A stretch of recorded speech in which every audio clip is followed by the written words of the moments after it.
Hey everybody, Marcus C. Williams here. And hey everybody, Marcus C. Williams here. And tonight we're going to talk about many of the issues that are going on, including the fire in California and what's going on with the American expansionism that's being pushed by President Trump. So I encourage you real quick, share this video, hit like, hit the heart button, drop some comments. I'll do my best to pop up the comments as we go through, and definitely make sure that you subscribe and follow if you're not already following or subscribed. So share this out as we have this conversation. Let's jump into it. Man alive, I don't know if you guys have seen what's going on with the fires in California right now. It is amazing, and I don't mean that in a good way. Like, I am absolutely amazed at the ineptitude of California and their forestry management and Governor Newsom to prevent this level of destruction and disaster from befalling all of these Californians. And I know many of you guys are like, well, it's California, they vote liberal, and they're all Democrats and stuff like that. That's not the point. This is a failure of government. There's only one real thing that government is supposed to do: give you a reasonable sense of safety. Otherwise, government is completely useless. That's why, if you follow me, many times I'll harp on public safety, because that's a part of it. But disaster safety, disaster readiness, this was an absolute abysmal failure by Governor Newsom and the forestry people for California. Not to mention, people in different various departments and agencies cut, what was it? I think the LA County, they cut $17 million from the fire department budget, and all types of other stuff was going on. This is bad, you guys. We're going to jump into this. I'm going to show you a couple of videos. Please drop some comments below. Drop some hearts, even if it's some emojis that you want to put in the comments. Comment what your thoughts are, and I'll try to pop them up on the screen. As we go through this, you are going to see some incredible footage, and it's just, I don't even know how to describe it. You got to look at it for yourself. We're going to start with this right here. Check this out. Here at the Palisades Fire, you can see behind me how quickly this is growing. Hundreds and hundreds of personnel all throughout the state of California are here. Coming from Northern California, we pre-positioned 110 engines. We've got fixed-wing aircraft, helicopters, dozers, water tenders, specialty personnel, putting everything we can to not only suppress this fire, but to prevent additional fires over the course of the next few days. Unprecedented winds for this time of year. And of course, this time of year traditionally has not been fire season, but now we disabuse any notion that there is a season. It's year-round in the state of California. Go to ready.ca.gov, ready.ca.gov to learn more about how you can prepare and how you can be vigilant. Now that's Governor Newsom. I don't know about you, but that might as well have been a campaign advertisement for this man. California wasn't ready. They should have been ready, but due to horrible forestry practices and even worse water management, and I've gone over this in other videos before with the horrible quality of water management. Remember, California's been in a drought for years. I use the term lightly, drought, because it's really less that it's been a drought. It's just that it's been horrible water management. Then we saw that they got all of this extra rain last year, and they just let it all go into the ocean. They just drained it right out into the ocean instead of filling up all the reservoirs and all of the areas where they could store the water. Just let it all run out into the ocean. Horrible water management. Then a couple years ago, when Trump was president last time, he talked about the poor forestry methods that they had for containment and prevention, where they wouldn't clean the forest floors of all the debris and roughage. They wouldn't trim back trees that were near power lines and all these other issues. And he mentioned that, and they dragged that man all across TV and the internet for talking about things like that. And that's highly disappointing, because he was right. You know, you don't have to like somebody for them to be right, you know, but many people, when somebody else is right, if they don't like them, they can't even admit it. And that's a very, very, very serious issue. Like we're seeing right now with these problems in California, But did you see that video by Newsom? Newsom knows that he let all that water flow out to the ocean and didn't actually capture it when they needed it most. And there's been other ongoing issues with irrigation and farming in California because of that. And I've done videos on that before. So this is something I've been covering for some time. It's a travesty what's been done to California, a once great state that has been eviscerated by this, I don't even know what you want to call him. Not a very good governor is what I'll term it very nicely. Drop some comments, drop some hearts, hit the thumbs up, hit the like, share this out, okay? Let's check out this other video here. After Newsom said, we're so prepared, everything's fantastic, everything's great. Check this video out. Because these gusty winds are really just like a blowtorch when you get up in that canyon. We had to move our van like 2 or 3 times just being up there to kind of give you that visual of the flames. It was moving so fast we really couldn't stay in the area for that long. But we're hoping to see these people get loaded up into these shuttles as soon as they can, you guys. Yeah, I'm hoping this is. So this is a shot of people that have been evacuated from one of the many nursing homes in that part of California. This spanned over multiple cities. It was the Palisades. It was Aclid. I don't even know how to say it. I'm not from over there. Aclid or something like that. And then even into Malibu and a couple of other small townships and stuff like this. And there were two different giant fires. So this was really, really something crazy that's going on, and it wasn't being managed properly. The government didn't prepare for it properly. And on top of that, I got this other video, and it's going to make y'all flip out. Now check this video out. But before you do, make sure you hit share, like, heart, drop a comment. Even if it's an emoji, we'll try to pop it up for you on the screen. Check this video out here. But their hands have been tied, and they can't fight a fire without water and the resources that are needed. Everybody knew these winds were coming. The other question has to be, were all the things in place to try to, again, mitigate the damage here? But the real issue to me is twofold. We've had decades to go remove the brush in these hills that spreads so quickly. And the second is, you got to have water, and my understanding is the reservoir was not refilled in time and in a timely manner to keep the hydrants going. So that's a failure, whether on DWP's part or another city agency. But this is basic stuff. This isn't high science here. And it's all about leadership and management that we're seeing a failure of, and all of these residents are paying the ultimate price for that. That was going to be my next question, is why isn't there water in the fire hydrants? That doesn't make any sense. You're right. That's a good question. And I think you should start asking, why don't you call the mayor who's out of the country and ask her and get an answer from her? Well, they say she's on her way back, and that would be a great question to ask her tomorrow if she's at this briefing at 8 o'clock in the morning, because I think there's a lot of people that are outraged by that fact tonight when they look at scenes like this, at businesses that people have worked really, really, really hard to build, and homes that people's entire livelihoods are going up in flames tonight. So for you, watching this and seeing those flames. Absolutely terrible, horrific. They did not have enough water for the fire hydrants. What type of insanity is that? And as you heard them say, they've had decades to deal with the brush and the issues with all of the extra vegetation and it being all dried out. There was an article a couple years back talking about over 10 million dead trees in California that have not been attended to. That's serious. That's a lot of fuel for these type of fires and stuff like that. And they didn't clean up the area. They don't do any real management. And I know that they do some, but they don't it's very clear that this was a preventable tragedy.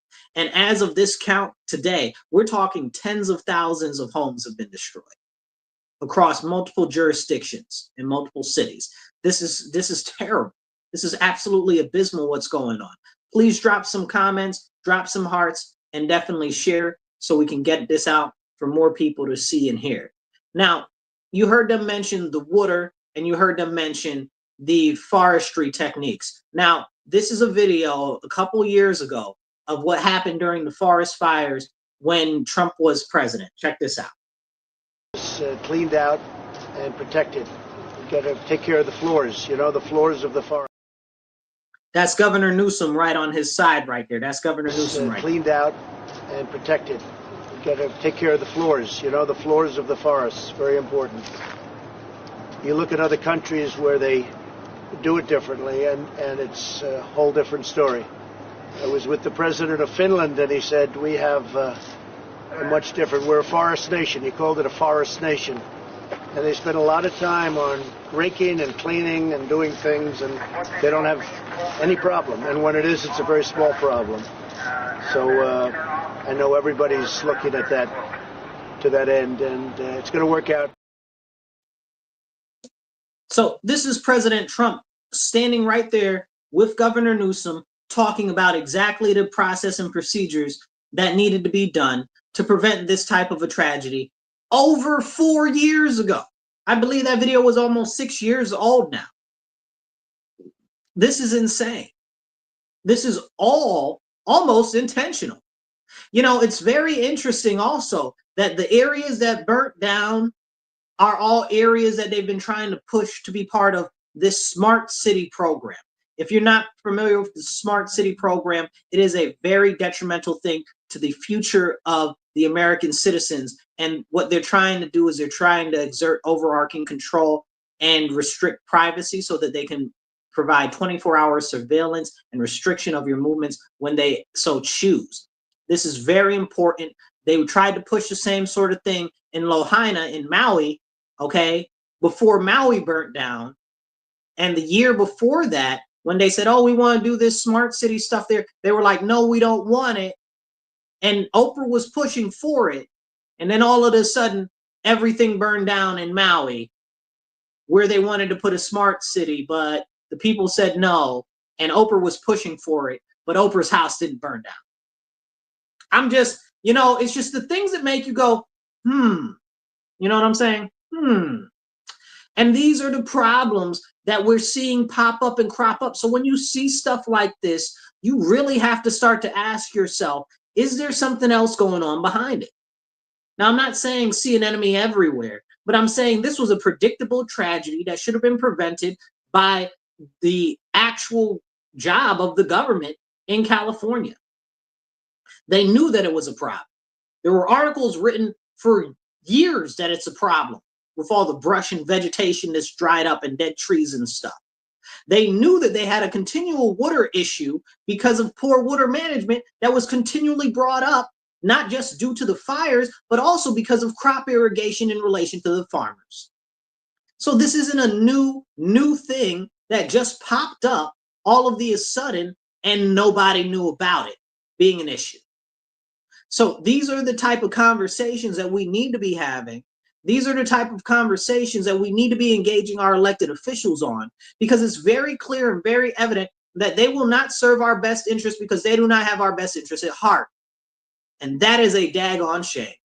If you like what we're talking about, down below in the ticker, you can see how to donate. Please donate $MW Real, the number 1, that's $MW Real, the digit 1 on Cash App. Or you can do givesendgo.com/Marcus C. Williams. We also have PayPal and Venmo. That's at Marcus C. Williams. Try to donate $5, $10, $15, whatever you can. We're trying to get like $50 an episode so we can get some more equipment and expand what we're doing so we can get the word out to more people about the important issues. So as we go through this, hit the share button, drop some comments. So check this out. Now this is a very, imagine if this was you in these fires. Check this out. Visual from the inside.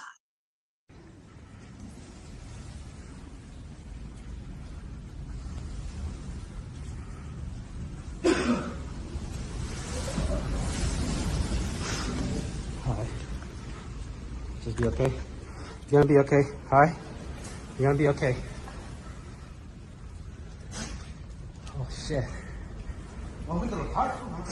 Don't worry about that, dude. Look at that. Oh shit.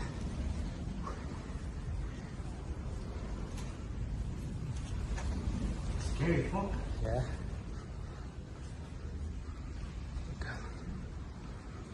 The plastic is gone, dude. Yeah. Fuck. Okay. Oh, the water leak? Yeah. Shit.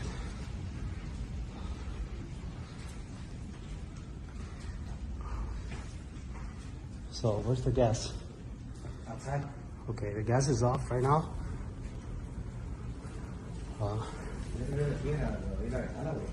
Hmm? No, don't open the window. Don't open. Don't open anything. Just stay over here. Fuck.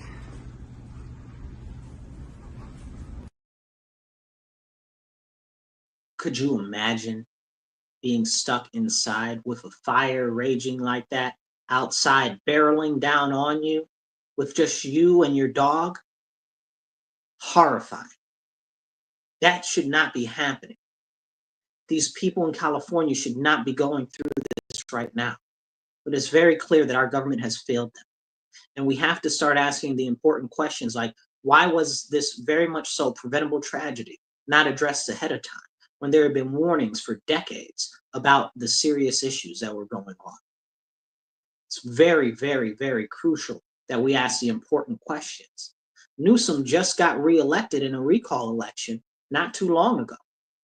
They tried to get him out, but he got back in by the seat of his pants and still didn't address the serious issues that people were complaining about.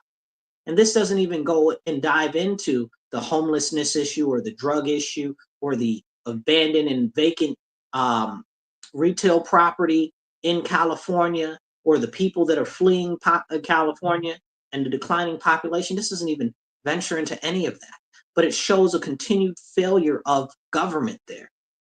And that's something that we're seeing grow in other places as well. It's a serious issue. Now, as I mentioned earlier, and please hit the share button, hit the retweet if you're on Twitter. So now, right now, there have been conversations asking, well, why is this happening here? Why is this happening now?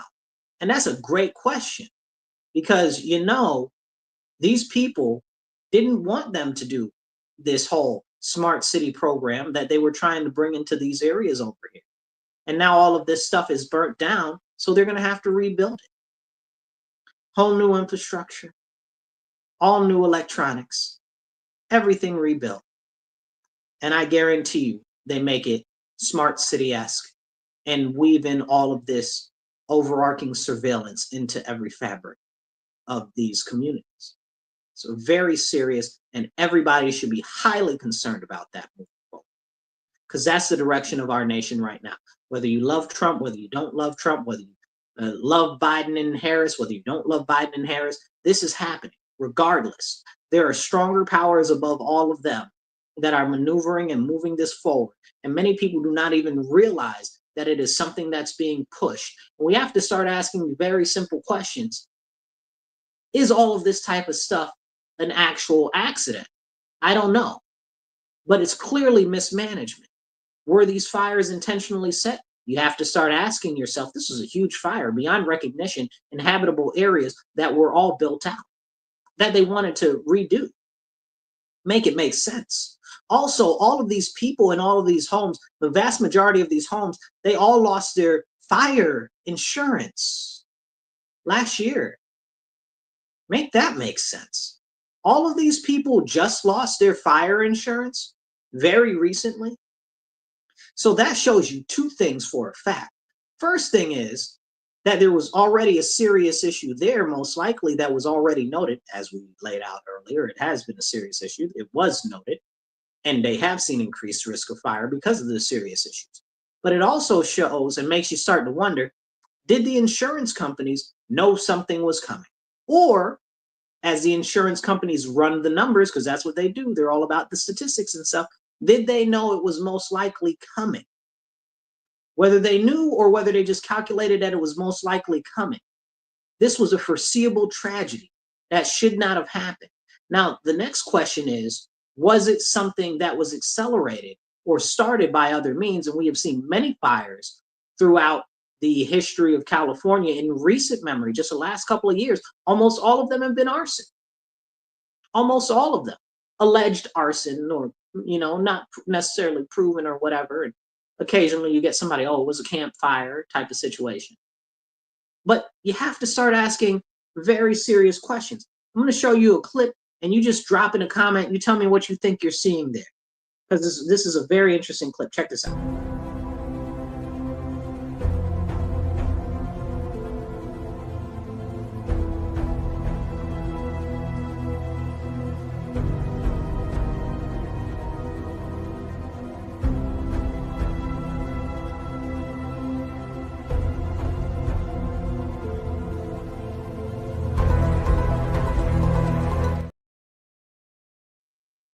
We got shooting stars and fires now. That's not a short distance to cover. That's not like an amber or something like that going somewhere. What is that? And it's very clear that it's got a high heat sensitive ray, because you can see it so brightly and so boldly. Now, I'm not saying it's aliens, but it was hitting. No, I'm joking.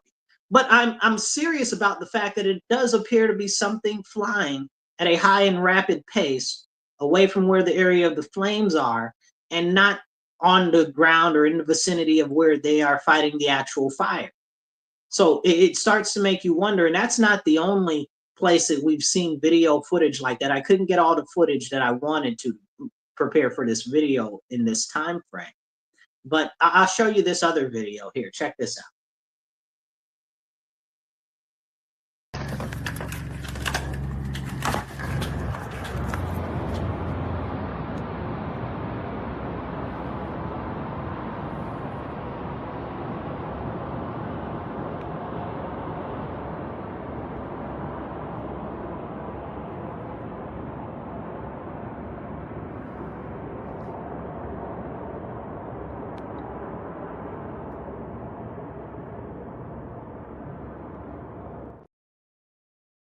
So now watching that, you can see that there are drones that are active, or some type of very small, most likely unmanned craft that's being used out there. Now, whether it was civilian or professional or even fire department is open for conversations.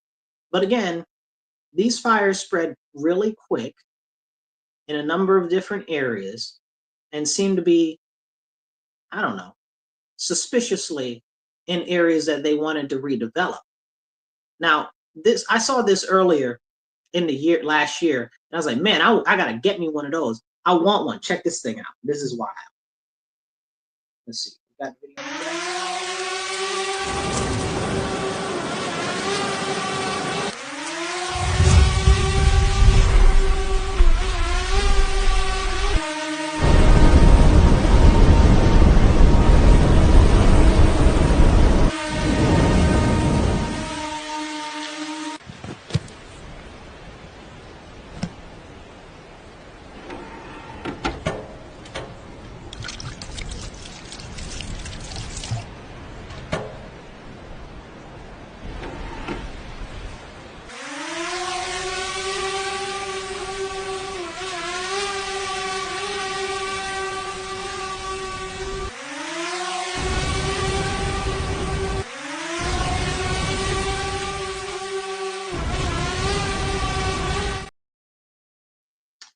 That's amazing, and I want one.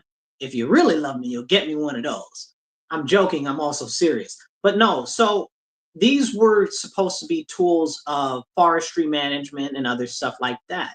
But there's no way to say that tools like this couldn't possibly have been used, like we saw in that video footage. Not that one, but the one 2 clips ago.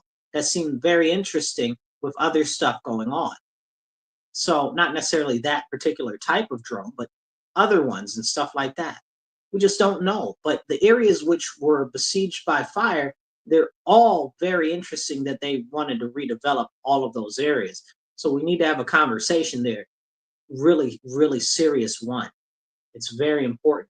Now, as we talk about the effects of the long-term impacts of this fire, we'll have to do a follow-up video so I can show you as the images start to come out of people's houses that have been completely lost, communities completely gone, neighborhoods completely destroyed, whole townships almost completely in ashes.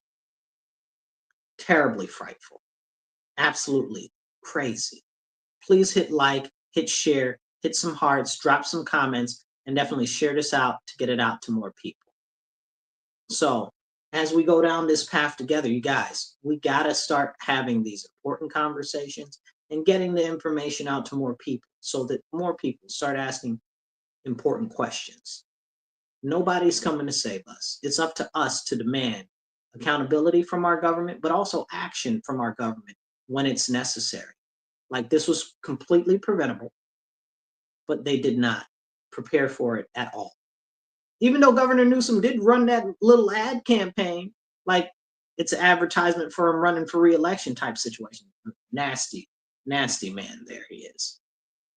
It's insane. So on another note, talking about the government and the government doing stuff, Trump is getting ready and geared up to get into office, and oh boy, has he been having some press conferences.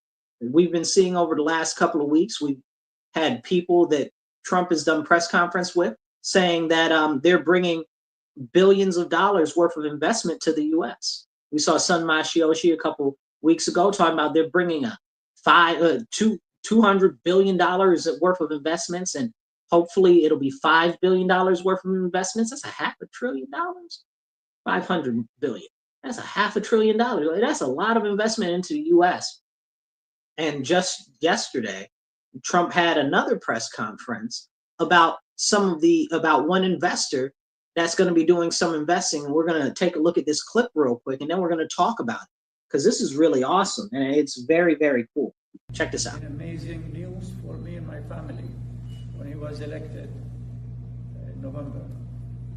We've been waiting 4 years to increase our investments in U.S. to a very large amount of money. We are a company operating in more than 20 countries around the world. We have delivered more than 45,000 luxury units and another 45,000 in the pipeline. In data center, we are in 10 countries around the world, in Asia, Europe, and Middle East. And we're very, very excited now with his leadership and his open strategy and policy to encourage businesses to come to U.S. For the last 4 years, we've been waiting for this moment. And we're planning to invest $20 billion, and even more than that if the opportunity in the market allow us. Now that's amazing. That's really somebody out there that's trying to move the country forward and actually secure deals that are going to help grow our nation forward. That gentleman, not only does he build luxury units, but more importantly, he builds data centers. And that was one of the focuses of that part of the press conference, is that he's working on building data centers here in the U.S. And as we know, data centers are the backbone of not just the internet, but of the future of computing. They put a lot of virtual machines out there in the world and stuff like that. If you're not familiar, that's where you can like use just a screen and a keyboard to have a computer a million miles away and just access it from there. But not just that. It's also the future for AI computing. They're going to need tons of more data centers and stuff like that. So this is a real crucial investment at a time that we need it more now than ever. That's awesome. $20 billion for more actual infrastructure that can be used to build out our massive AI, I guess you would say, economy that's coming, right? Because that's what it is. It's an AI economy. And it's going to really be, for the next couple of years until it's almost fully automating itself, going to be a big chunk of growth and a growth factor for our economy, not just for construction, but also for jobs, at least as it starts to pop off. And then it'll self-rectify, because then it'll start programming stuff for itself. And that's a whole nother concern, which we've actually talked about before, because I am concerned about the outgrowth of AI and how fast it's growing and the number of jobs and complex tasks that it's able to take over. Very concerning. And we do need to fix our educational system because of that. So that's something that's very important also. Please hit heart, hit a share, hit a comment, and definitely follow and subscribe. And we're going to talk about some other great stuff going on right now. Now, Trump also said quite a few other things in that press conference because he was pushed by the media. But still, let's check this next clip out and we'll talk about it. These people are crazy. There's something wrong with them. There's something wrong with them. They also want to go back, and they have already started that, to when you buy a faucet, no water comes out because they want to preserve. Even in areas that have so much water, you don't know what to do. It's called rain. It comes down from heaven. And they want to do, no water comes out of the shower. It goes drip, drip, drip. So what happens? You're in the shower 10 times as long, you know. No water comes out of the faucet. You want to wash your hands. They want to go back to even stronger than what they have right now. As you know, I ended that policy. You can have all the water you want. Makes no difference. It comes weird, especially in certain areas. We have so much water, we don't know what to do with it. That's why I like Trump, because he's funny, you guys. He's funny, but he's real at the same time. He said it's called rain, and it comes from the heavens. That's funny. But it's true though. So he's talking there about onerous.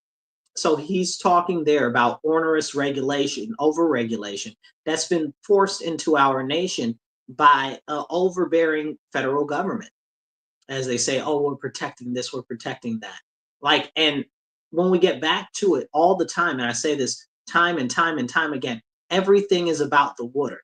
Don't worry about nothing else. Everything is about the water, people. I've done many videos on this before. I'm not going to jump into it tonight, but everything is about water. All of these plans, all of this stuff, it's all about water.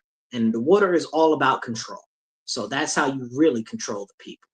Water and food, two things that you can't really go without. Everything else you can kind of try to do something, but if you control the water and the food, you control the people. So pay attention and look at what's going on. Now, as far as those over-regulations and burdensome regulations, remember, they're getting rid of gas stoves and ranges and stuff like that, and all types of crazy stuff too that they're pushing. So when he's talking about these overburdening regulations that are really destroying the fabric of our country, it's real. And then they want everything to go electric, but we don't even have the actual build out for the electric stuff that we need. As a matter of fact, I'm going to do another video on this later, but I'm going to play this video for you guys of the executive of the local gas and electric people. That is where I am. Check this out, because this will go exactly into that example. So many towns seem to be having these issues when we're just talking about housing and business development, let alone some of the upcoming state mandates for electric school buses and public transit. Can you keep up with those mandates, and how? That's where I reference the nationwide challenge. It's really something that all utilities and all leaders across the United States are really looking at. Yeah, but I mean, this school bus mandate is coming for us in the next couple of years. So is it even physically possible for our districts right now?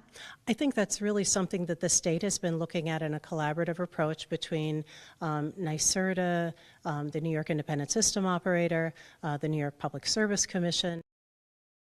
Her answer was no. It's not possible. We don't have the scale, we don't have the energy production, and we don't have the infrastructure. That was her answer. But she couldn't just say that because it would make everybody look bad and they really be on her hindquarters. But that was essentially her answer.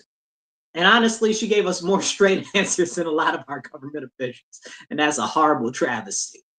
That's real serious. But it's like the lady said, even though she tried to pawn it off and say, oh, it's an issue all across the nation. Well, it is an issue all across the nation because it's something that's being forced on the people, that's being done intentionally to hobble the economy, because the next most important thing to water and food is electricity, especially when they're pushing everything to be electric. Understand, energy is another form of control, and that's why they don't want energy independence or us to be able to have low-cost energy. And that's why I am very thankful for Trump talking about he's going to restore us as an energy superpower, and even look into Greenland, to getting Greenland and making it a part of the country, because they have a lot of resources there. I know a lot of people are like, oh, well, Greenland, how are you going to get Greenland into our country? You're supposed to be talking about lowering the cost of groceries and stuff like that, and this, that, and the third. First of all, who said that? Who said that? Who said that we can't incorporate Greenland into the United States and lower the cost of milk and eggs. You understand what I'm saying? Like that one is not mutually exclusive. We can do both, right?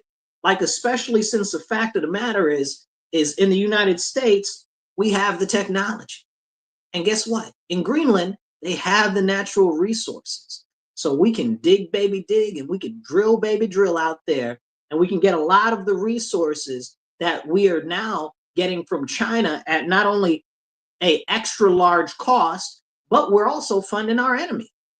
China's actively at war with us in a manner in which most people don't even understand, but we're not going to talk about that in this video because I've talked about it before.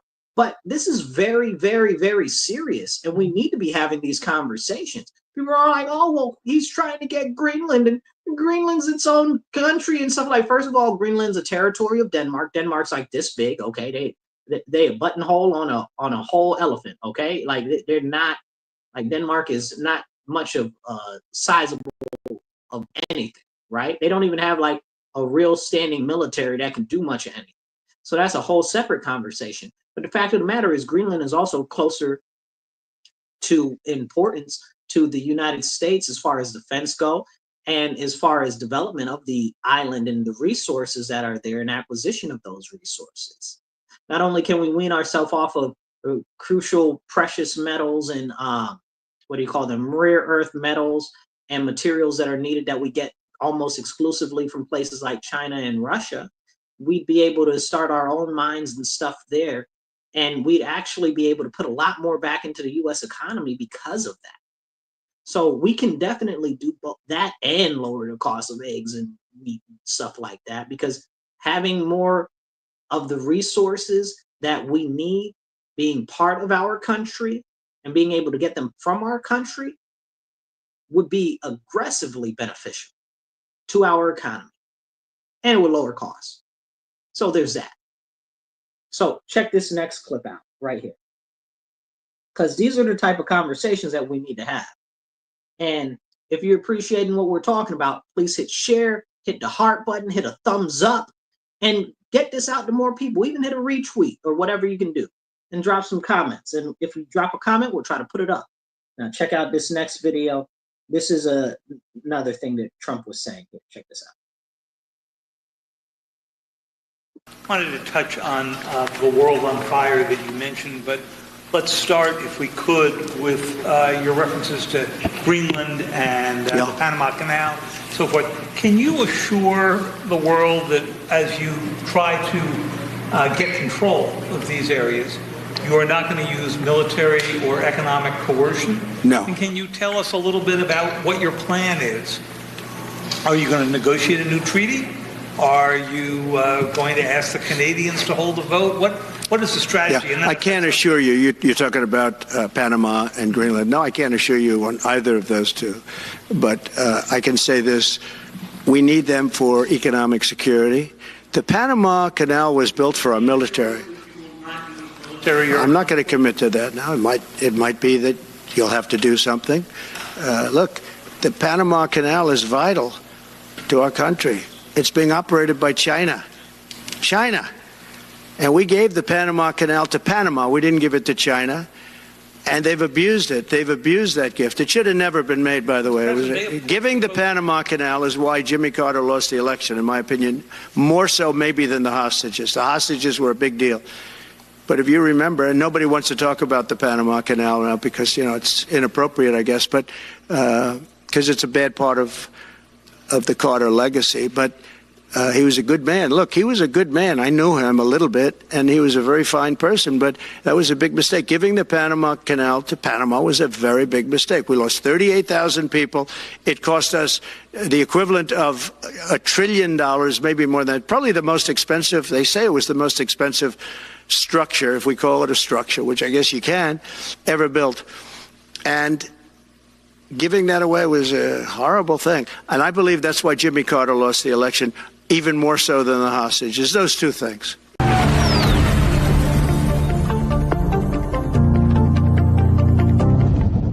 We are running massive flash sales right now for. So that's important, right? So he talked about Greenland. He talked about Panama. And these are important conversations when we're talking about not just the future of trade, but the future of development for our nation as a whole. We spoke briefly on the whole thing with the Greenland situation and why that's important. But we also need to talk about the issue of why Panama is important. The Panama Canal is the only stretch of body of water that actually goes between the Atlantic and the Pacific. Hey, Kevin, I see you there. I see you there. Kevin's saying a whole bunch of stuff. It's too big for one little thing to put on the screen. But I see you there, Kevin. So with this push for Panama and the Panama Canal, he's not pushing for the whole country. He's just pushing for the Panama Canal, which used to be ours, which I think we lose like almost 83,000 people or something like that.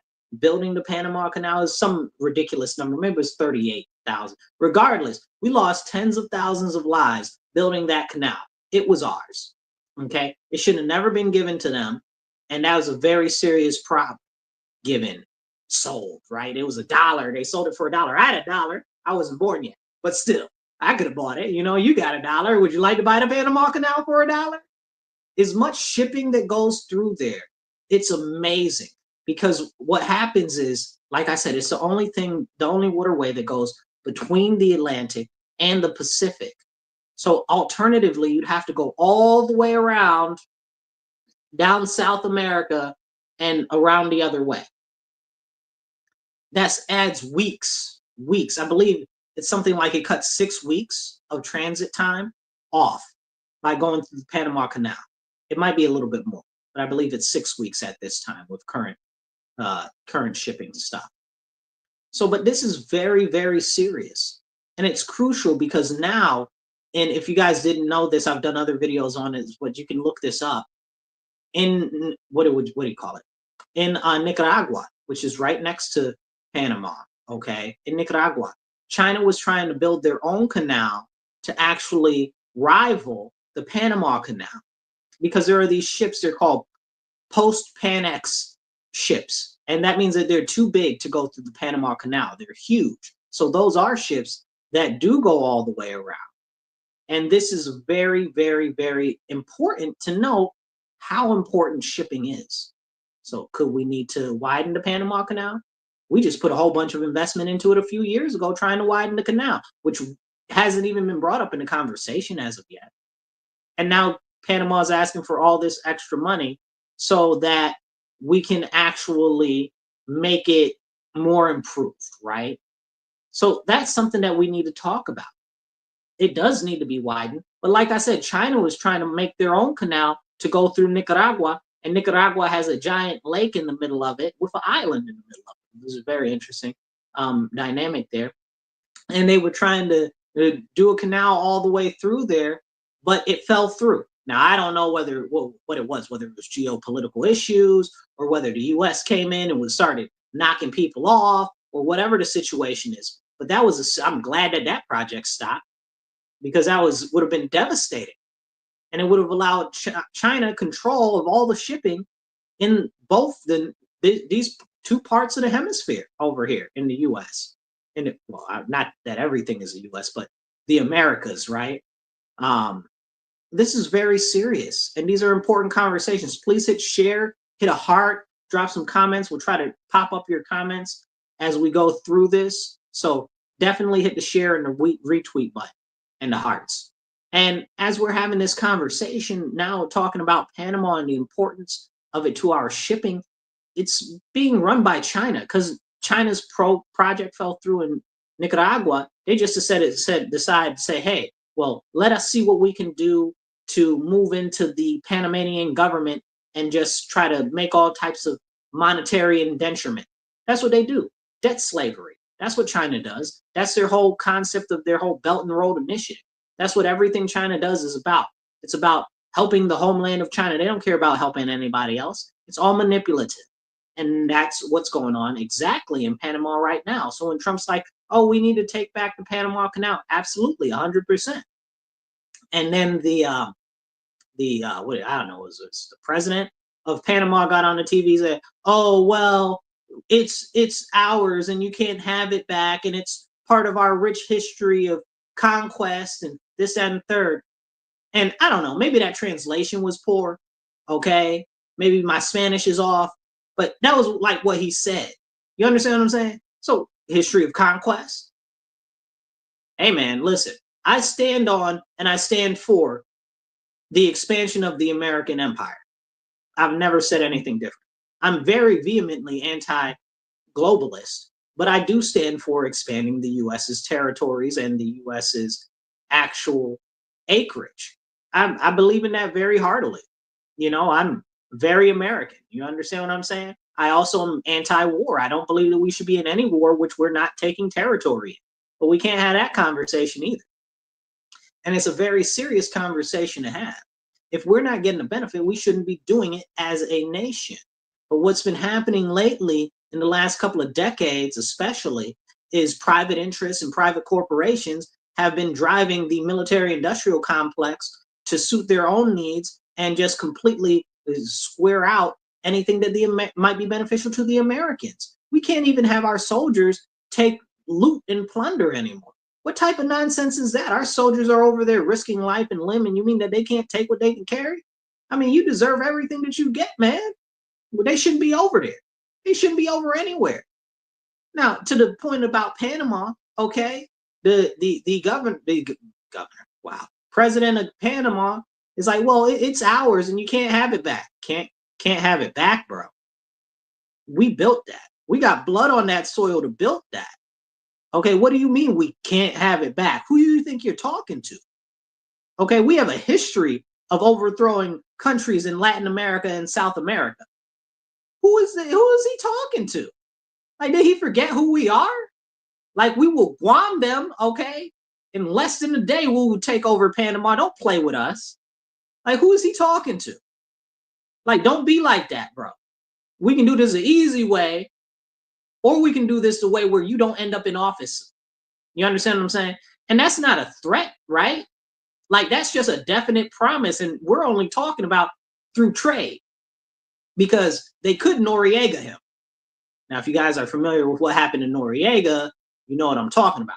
If you're not familiar with what happened in Noriega, I'd encourage you to look into the story of Noriega. There was actually a good, like, I guess, what do you call it? Enriched bio documentary type of situation that they did on, I think it was HBO some years back. Noriega, God's Favorite. That was a really good movie. They did a really good job. I wrote some papers back on Noriega and what happened in Nicaragua some years ago. But yeah, it's very interesting. But we have a history of overthrowing Latin governments.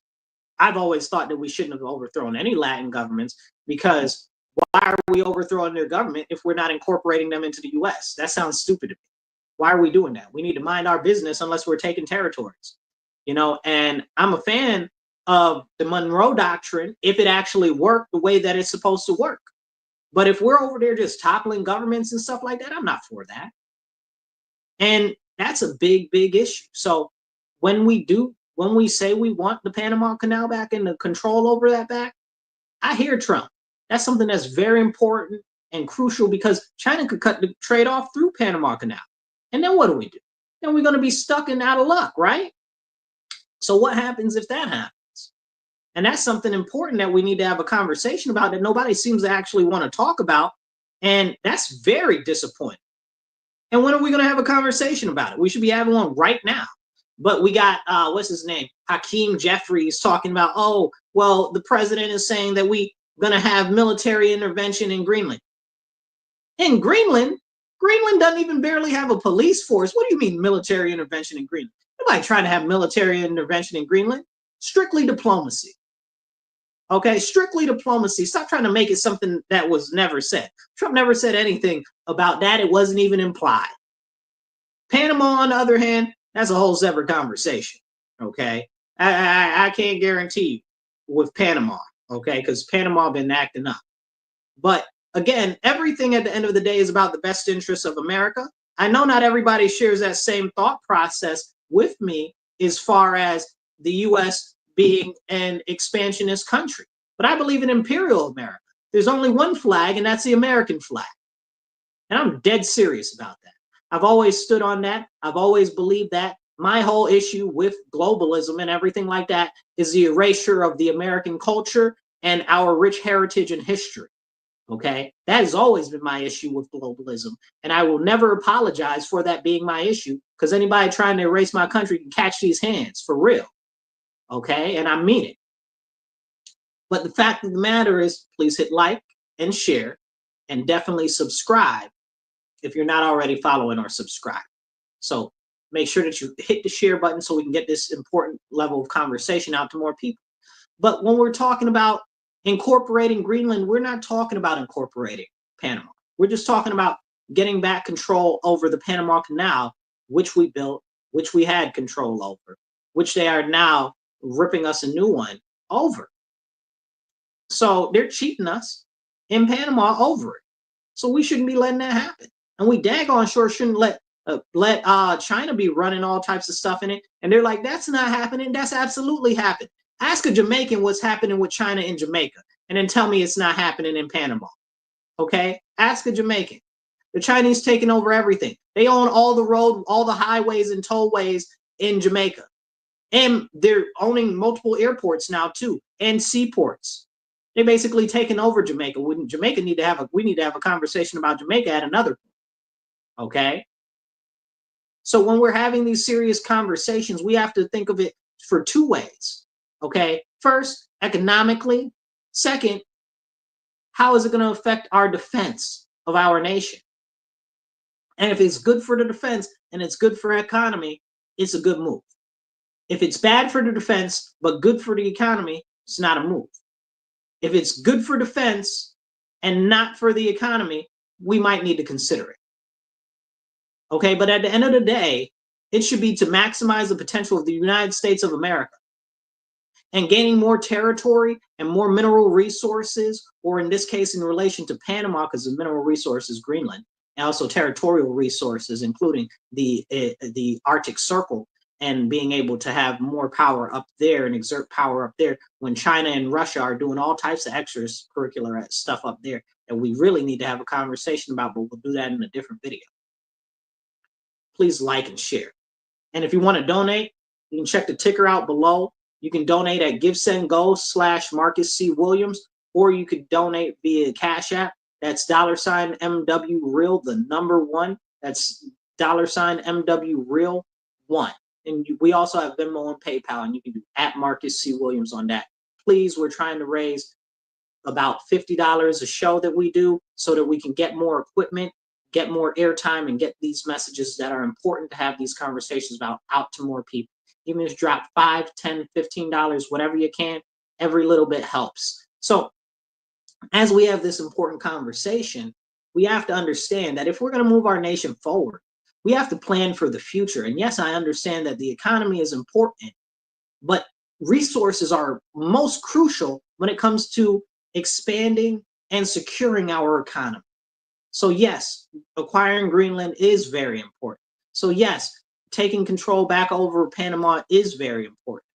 And I got some other thoughts on expansion, including Belize, okay, and the Philippines. Philippines, we're sorry, you guys. Please come home. The Philippines used to be an American territory, but we mucked that up real good. That's bad. We didn't do them right when we had them. Come on back home, baby. Come on. Philippines, come back in the fold. Come on back. But as far as America going out and exerting force and will, we're just talking about economics. We're talking about benefits to the other countries and stuff like that. And even with Canada, them talking about Canada being the 51st state and talking about that, really it's talking about more about economic ties than anything else. It's not really talking about making it a part of America, although I do fully support that. Okay. And yes, I know, well, they're trying to make it like the exclusive economic zone that the Democrats wanted in the 90s and stuff like that. And people were saying that that was bad. Absolutely, it was bad upon the way that they were talking about implementing 100%. 100% is not the same. It is not the same. Okay. America needs to run the house. And that's the way I really feel. Don't get me started. Okay. Like I said, I very much so support expansion of America and imperial America. Okay. Don't tell me nothing else different. I'm not trying to hear it. Okay, but it's okay if you hold a different point of view. I won't shun you for that. I understand, and there are merits to that conversation as well. But I do again see a probability for an issue if it's not run by America and the spirit of America, because it is very easily able to turn into a globalist type of thing. But there isn't anything wrong with the U.S. expanding its territory. But we have to look at that and we have to weigh it out and look at what our elected officials are doing when it's coming to that, and look at what these daggone technocrats are doing when it comes to that type of stuff and what type of moves they're making. As we talked about this smart city nonsense that they're doing earlier, even though Trump's coming into office, he's even pushing for these things called freedom cities, which I am not very happy about. I'm very terribly concerned about it because it sounds nothing like anything but smart cities that he's trying to push to be built. Maybe he doesn't know what they are. Maybe he does know what they are. Maybe he doesn't care. Maybe he just sees an opportunity for more money. But I'm against all of that. Okay, and I like him. So that's doesn't mean, don't get it twisted. Right is good and ain't right ain't good. You understand what I'm saying? So we need to have these important conversations. Please share, please heart, please donate. You can see how to donate in the ticker below. We're going to check out this last video of Trump right here. Check this out. Better get done by the inaugural. But when you say all hell will be paid, that all hell must be paid if they don't release the hostages. Well, do I have to define it for you? Look, all hell will break out. If those hostages aren't back, I don't want to hurt your negotiation. If they're not back by the time I get into office, all hell will break out in the Middle East. And it will not be good for Hamas, and it will not be good, frankly, for anyone. All hell will break out. I don't have to say anymore, but that's what it is. So just yesterday, day before yesterday, the Houthis in Yemen attacked one of our boats, one of our aircraft carrier. I think it was Roosevelt. Don't quote me on that one. Okay, but I think it was the Roosevelt. And they attacked one of our aircraft carrier. I don't know the extent of the damage or if there was much damage to it at all. But if anybody knows anything, you know you don't touch America's boats. It's very, very serious. You don't touch our boats. That's how you get messed up. Okay. Please hit like and share and drop a comment. I'll do my best to pop up a comment on the screen if you pop one out. But as we have these serious conversations about what's going on, you see him talking about the hostages, right? Like over in the Middle East, they're flexing on us right now. Okay, the U.S. Forget what's going on with Israel. Israel got their own thing going on, right? They got hostages that are American citizens over there. I think everybody's dead. Don't get it twisted. I'm like 99% sure all of the hostages are dead. So I don't. If any of them are still alive, it'd be amazing to me, you know. And somebody was making a point. Oh well, what if they were killed in the airstrikes and stuff from Israel and stuff like that? I just don't think they're alive. I can't tell you how I think that they died because I don't have a thought on that matter. But I would almost guarantee you that if we got one more hostage that's still alive, that would be an amazing thing. But one thing that people don't know is they're like, oh, well, Hamas. But a lot of those people over there were taken by individual groups that were not Hamas. They got so many different terror groups over there or independent cells and groups that are over there that are not actually Hamas. How can you even tell? You understand? But the Hamas was like the ruling party or whatever, the ruling military type of group and political party at the same time. So this is a whole separate conversation because we can't have a conversation about how Hamas rose to power because they tried to get rid of the Palestinian Authority. Can't have that conversation. No. That might upset Israel. We can't talk about who funded Hamas coming to power and stuff like that because they wanted the Palestinian Authority gone. You know, the whole Yasser Arafat thing and all of that nonsense. No. Can't have those conversations. That'd be a real conversation that's really necessary. And I don't care how anybody feels about it. Because we need to have a real open conversation about what's going on in the Middle East, okay? Israel wants to take more territory. Do what you can. Whatever you do it for your own military. Do it for your own money. Do it for your own might. You understand what I'm saying? What they used to say, might makes right. And that's not necessarily the case, but when it comes to warfare, it absolutely 100% is. But we shouldn't be having our troops die over there. We shouldn't be sending our money over there. We shouldn't be sending nothing over there. If Israel wants to buy weapons from us, that's good. We shouldn't be loaning them nothing or nothing. They got money. And they got all of their what do you call them? Not expats. They're currently citizens across the world. Expat means that you're kind of not in part of the country anymore. But anyway, they got their people all over the world. They got money. They got mad money. If they want to fund their own war, they can fund their own war. Let them fund it. They're not never going to give us that money back. But we know that. And they can pay it back, which is different from Ukraine, which we ain't never going to see that money. So just don't even get that twisted there. We're never going to get that money back from Ukraine. But Israel got the money. And they got so many people all across the world that could pitch in to pay the money for Israel. But we out here dishing out money for them. Stop it. Stop it. They got the money. Pay the money. You know what I'm saying? But we can't talk about that. But it's because special interest lobbies run our Congress right now, and they do what they will and lead us willy-nilly by the nose, you know? It's a serious, serious issue. And we need to have that conversation. But nobody wants to have that conversation because the second you start having that conversation, oh, you're anti-Israel. Oh, you're anti-Zionist. Oh, you're anti-Semitic. Oh, you're this. Oh, you're that. Please. I'm not none of that. Okay? I'm not none of that, and I don't care. I'm pro-America. I'm pro-Christianity. Get off my back. Okay? And I support Israel's right to defend themselves. Okay? But I do have some concerns when it comes to the finances that they're getting from our country. We shouldn't be giving them no money. Fact. Okay? They got plenty of money around the world with their people that carry their, listen, if you live around the world and you're from Israel and you carry an Israel passport or you got dual citizenship, you better roll up off some ducats and give it to Israel since they talking about they need us to get them a loan. They don't need no loan. You crazy? Y'all got money. Don't even start. That's very, very frustrating because that shows a complete disinterest in what we need to do for our own nation, right? Israel can do whatever they want to. But what about what the U.S. needs to do for its own people, for our own benefit? That Middle East nonsense don't help us none. It just help Israel. Let Israel do what they want. They're going to do. They're going to do what they want to do anyway. That's the history of them since they became a nation. They always done what they wanted to do. And it's to heck with the U.S. no matter what the U.S. wants. They don't care about us. We need to care about ourselves. If somebody else decides to jump in Israel's fight when they messing with these other people, they can catch these hands because we got treaties with them and they are one of our closest allies. Don't get it twisted.